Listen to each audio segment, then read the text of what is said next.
আমার আম্মুকে ইসলামের দাওয়াত দেই, কিন্তু তিনি কিছুই মানতে চান না।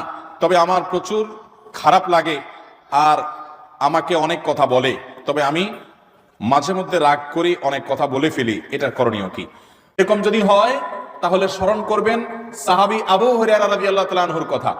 আবু হুরায়রা রাদিয়াল্লাহু তাআলা আনহুকে আল্লাহ তাআলা হেদায়েত দিয়েছিলেন, অথচ তার মা তখনও হেদায়েত পান নাই। আবু হুরায়রা কি করেছেন? মায়ের সাথে বেয়াদবি করেছেন? মাকে গালিগালাজ বকাঝকা দিয়েছেন? না। তিনি মাকে যেরকম হেদায়েতের জন্য দাওয়াত দিতেন, দাওয়াত দিলে মা তাকে মারধর করতেন। বয়স্ক ছেলে বড় হয়ে গেছে, সেই ছেলেকে প্রহার করতেন, তারপরে তিনি মায়ের সাথে বেয়াদবি করতেন না।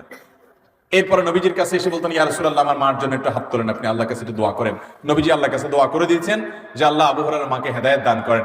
আবু হুরায়রা বাসায় গিয়ে দেখেন রাদিয়াল্লাহু তাআলা আনহু যে তার মাকে আল্লাহ তাআলা হেদায়েতের জন্য প্রস্তুত করে দিয়েছে, তিনি ঈমান এনেছেন। অতএব মা বাবাকে হেদায়েতের জন্য চোখের পানি ফেলবেন, দোয়া করবেন, অন্যদের মুরব্বীদের নেককারদের দোয়া চাইবেন।